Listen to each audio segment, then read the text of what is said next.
When I was a kid and I wandered around in this creek, your skin would burn, right? You get this like an acid on your skin, right? Today, I'm jumping into this thing. It feels like the cleanest water you can get. I can't get enough of this creek. It's the underdog, the black sheep family in the creeks of North America that's come back to life.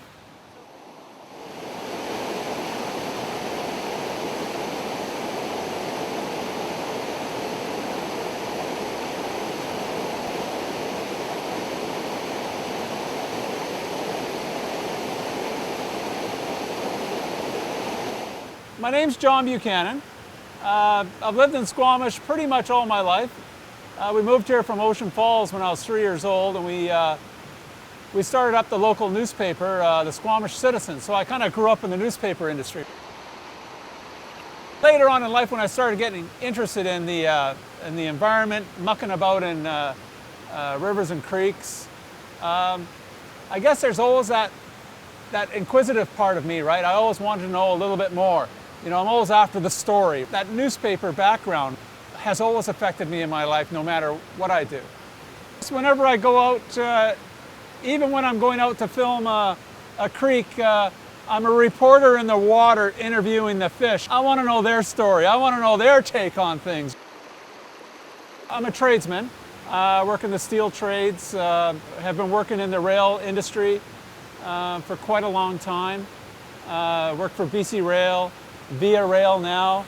I'll always stay in the trades. I love working with my hands. So Britannia Creek to me it's an underdog. It's gone from one of the most toxic rivers in North America to now we have salmon coming up this creek, right? It's astonishing. And it represents to me the recovery, what we're capable of doing as a species.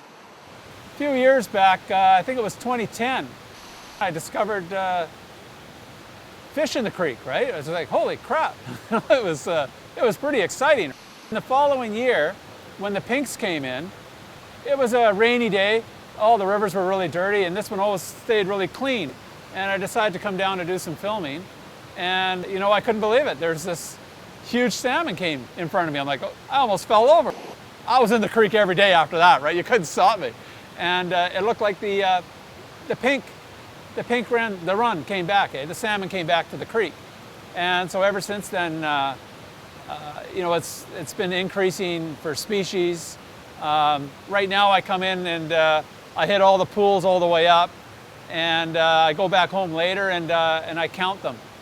Go in on the screen and I count how many trout, and I keep a record each year of how many trout and the size and how they're doing, right? So every pool, usually 1 or 2 trout I'll find. They did something in the year 2000 called the Millennium Plug. It was a UBC project. They came up and they went up to one of the main mine shafts. It was an acid rock drainage situation was coming out of the mine shafts. So all these heavy metals, arsenic, copper, was coming and flowing into this creek, killing everything. So they came up with something called the Millennium Plug. And what that was it was a big, huge concrete plug that was put into that level of the mine and redirected the polluted mine water into the offshore area of the ocean.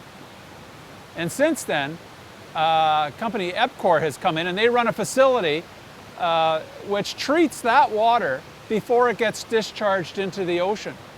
So, that treatment facility, chances are, will have to pretty much run for all time, but you can see for yourself, the results are incredible.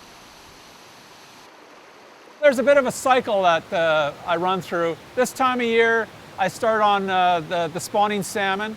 So I go around to my favorite rivers. I work with the Squamish stream keepers and record any sightings of and count salmon in the creek. So that kind of takes me into the fall, all the way into December. And as soon as that falls off and the spawning season's finished, the herring season starts out in Howe Sound, which is a huge success story for Howe Sound because, as you know, herring is a keystone species, right?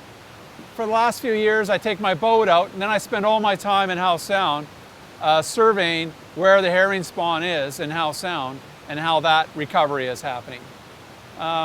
When I'm not doing that, I got wildlife cameras out in the bush. I often do a lot of advocacy work when it comes to environmental problems around the District of Squamish. I try to stay local. Whether it be government biologists or private biologists, I mean, common sense is to come and see people like me who understand the local environment cycles better than any biologist that would come in and just, do a one-day thing here or a couple of, we're here all year round. We understand the cycle better than anybody, right?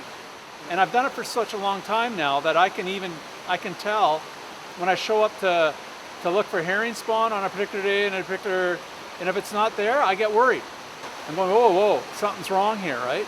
That happened to me this year. Government needs to get back in the business of science. It was a mistake to fire all of our scientists and get out of that business because it gave neutrality, a bit of neutrality to that process, right? You could go and ask questions to that government biologist, right? They would publish reports. You don't see that anymore, right? So a government biologist is on the government payroll. He's paid by the public. Yes, I know there's still problems with that, but it's better than a private biologist who comes in and does this for a living. And if they do too good of a job, well, the next proponent, businesses talk to one another. They say, hey, Acme Biology Company, they did a heck of a job. They found all these endangered species. My project went down the toilet. Don't get Acme to do your project for you guys, right? You know why I come up here and with my camera, and why do I go out there and why? I celebrate it. I love it. It's fun, right?